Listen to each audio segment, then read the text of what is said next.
Bueno, buenas tardes, buenas noches ante todos y todas. En primer lugar, agradecer a Ana por la invitación a este espacio conformado por compañeras y queridas colegas, y también a la organización, ¿no? Al espacio de abogados, Frente a Abogados Populares, por organizar esta actividad y permitirnos participar en ella. Mi tema, el tema que elegí para esta charla es el tema de las reuniones a distancias de los órganos de las personas jurídicas, no tanto como por ahí Patricia que me precedió en el uso de la palabra, como una herramienta de solución al conflicto de la pandemia del COVID, sino más bien como un aporte del derecho comercial, al tránsito, al mientras tanto, mientras estamos con estas restricciones de circulación, esta posibilidad, estas herramientas que, si bien hoy están reguladas por el Código Civil y Comercial, son herramientas que entendemos provienen del derecho comercial, que se han proyectado a otras personas jurídicas, y hacen posible que aún puedan funcionar los órganos de distintas personas jurídicas en estos tiempos que corren de aislamiento social. Con lo cual creo que el aporte del derecho comercial a este momento tan particular ha sido muy importante y es muy importante. Eh, primera cuestión, haciendo un poco de historia al respecto.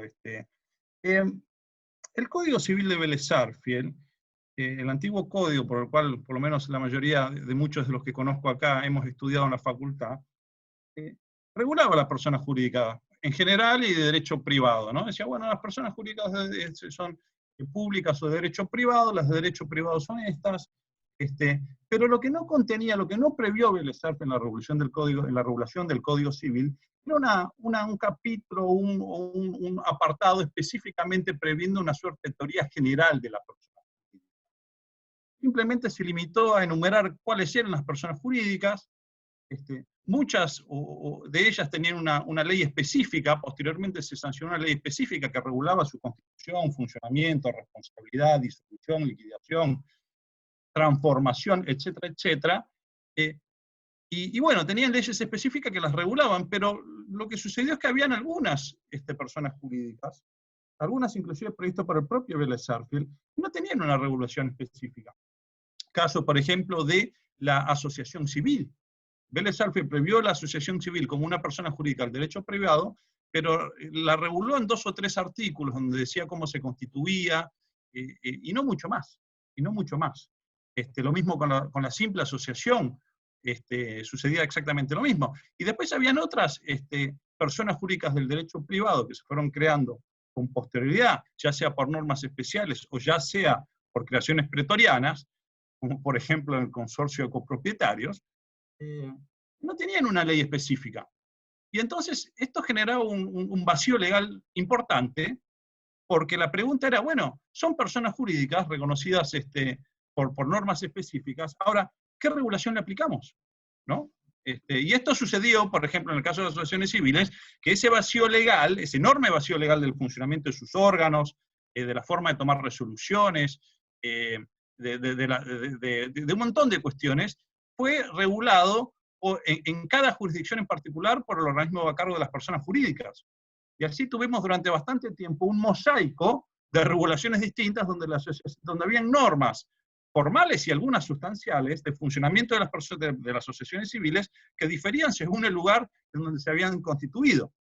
Entonces, habían otro tipo de personas jurídicas que no tenían regulación específica. Y viene de la mano también otro problema, el problema que mencionó recién Patricia, el problema de cómo se resolvían personas jurídicas reguladas por distintas normas. Recién Patricia habló de la posibilidad de la transformación de una sociedad comercial en una sociedad cooperativa. Bueno, efectivamente, la ley 19.550 no los prevé específicamente, porque la ley 19, el legislador de la 19.550 estaba pensando en las sociedades comerciales, particularmente. Entonces, no había una norma supralegal, digamos, ¿no? O mejor dicho, una norma por encima de todo el conjunto de la regulación o de la microregulación de las personas jurídicas.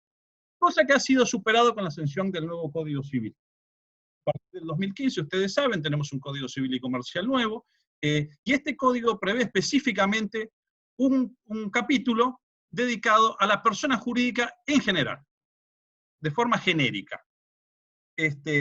Y esto trae una serie de ventajas, innegables ventajas como la que estamos viviendo ahora, la aplicación que hacemos, y también para otras soluciones como la planteaba recién Patricia. Por ejemplo, en materia de la aplicación del artículo 74 de la 19.550, la transformación en cooperativa, que es específicamente para las sociedades, tenemos el artículo 162 en la parte genérica de personas jurídicas, que habla de la transformación de la persona jurídica en general, con lo cual nos brinda soluciones para aquellas personas jurídicas que no tengan una regulación específica, pero también nos brinda soluciones para poder vincular o establecer las relaciones entre personas jurídicas reglamentadas o ordenadas por distintos ordenamientos normativos específicos. Entonces, ¿cuál es el ámbito de aplicación? Bueno, el propio código reglamento en el 141 nos dice cuáles son las personas jurídicas de derecho privado, ¿no? Tenemos las sociedades comerciales, asociaciones civiles, fundaciones, simples asociaciones. Bueno, acá en la proyección podrán ver que las enumera, y en la última cláusula deja abierta una posibilidad de que existan otras personas jurídicas creadas por leyes especiales, como por ejemplo los sindicatos, o los entes cooperadores, o las obras sociales, o podrá haber otras personas jurídicas creadas por leyes especiales de carácter nacional, provincial, yo diría municipal. Con lo cual, este marco que nos brinda el código, realmente es un marco que se aplica muy bien para situaciones donde no hubiera regulación específica. Pero la gran pregunta, la gran cuestión que nos trae ahora, la pregunta es, bueno, ¿cómo se aplica las normas del Código Civil y Comercial de la persona jurídica en general en relación a las personas jurídicas que sí tienen una regulación específica? Ahora voy sobre eso, ¿no?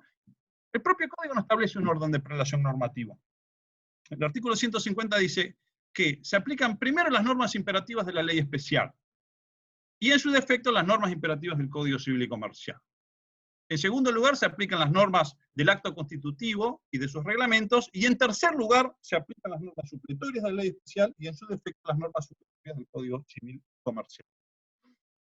Bien, hasta aquí el planteo. Situación fáctica, a partir de, ustedes saben, el decreto 270 es el de aislamiento obligatorio, provisión de circular. Provisión general de circular. 297. 297, gracias. Provisión de circular en general, salvo aquellas excepciones previstas por la norma. ¿Y esto cómo repercute en las personas jurídicas en general? Bueno, esto trae la consecuencia que se paralizan los órganos sociales. Cualquier tipo de personas jurídicas estemos hablando, ¿no? Las personas jurídicas que generalmente, o en casi todos los casos, los órganos son colegiados. Algunos me podrán decir, bueno, habrá sociedades unipersonales, habrá órganos unipersonales, es cierto, pero digamos que en la inmensa mayoría de los casos, los órganos de las personas jurídicas son colegiadas. Pensemos en, no sé, en un consorcio, pensemos en una asociación civil, pensemos en la mayoría de las sociedades, en una sociedad cooperativa, en un sindicato. Siempre hablamos de un órgano que se compone por una X cantidad de personas físicas. Entonces, en el marco del aislamiento social, evidentemente, si las personas físicas no se pueden reunir físicamente, esto trae como consecuencia de que se paralizan los órganos sociales en un momento en donde más la sociedad tiene que tomar decisión, los órganos de la sociedad necesitan tomar decisiones importantes, tomar créditos, tomar decisiones en relación a la producción, en relación a los trabajadores, en relación a los impuestos, en relación a todo lo que ya sabemos. Entonces, acá aparece la solución del artículo 158, que es una norma que está prevista justamente en la parte general y del Código Civil, y que nos abre la posibilidad a que los órganos sociales se funcionen de forma remota, ¿no? El 158 como principio general establece la plena autonomía de voluntad para el diseño de las cláusulas estatutarias. Dice, bueno, en principio los órganos de gobierno y de administración, y aún de fiscalización, habría que agregar en esta ilmina, se van a regir conforme las normas que los socios previeron, o los asociados, o los miembros previeron en el propio estatuto. Y subsidiariamente, si el estatuto nada dice, pueden celebrar reuniones de órganos de asamblea o del órgano de gobierno, del órgano de administración, mediante medios que les permita comunicarse simultáneamente, dice el código, no dice cuáles son, en la medida de que haya consentimiento unánime, no en la toma de la decisión, sino en el consentimiento unánime de la utilización de la plataforma. En la medida que el medio permita la comunicación simultánea, y además le agrega dos requisitos que hacen a una cuestión de forma y una cuestión de prueba, ¿no? Tiene que haber un acta. Las decisiones volcadas por el órgano que sea tienen que traducirse en un acta. Y esa acta debe ser eventualmente copiada al libro que corresponda, y además debe guardarse constancia del acto conforme al medio utilizado. Esta es una norma que nos presenta el Código Civil y Comercial, que ha sido, entiendo yo, una enorme herramienta en estas épocas de pandemia, porque realmente ha sido una enorme solución para todo tipo de personas jurídicas para poder eventualmente sesionar. Y más allá de lo que establece la norma, esto operó de hecho. De hecho, la gente se empezó a reunir por las plataformas virtuales. La pregunta es, entonces, ¿qué hacemos con aquellas personas jurídicas que tengan una reglamentación específica, pongamos el caso de la ley de sociedades, en donde hay normas que podrían ser de carácter imperativo, pero que no nos permiten la celebración de reuniones a distancia? En el caso de las sociedades comerciales, tenemos el claro ejemplo de el artículo 233 para las sociedades por acciones. El 233 de la Ley de Sociedades dice que la asamblea debe celebrarse en la jurisdicción donde la sociedad fue constituida, ¿no? Entonces la pregunta es, ¿y una asamblea que se celebra de forma virtual, en qué lugar se celebra? ¿Podemos decir que se celebra en la jurisdicción?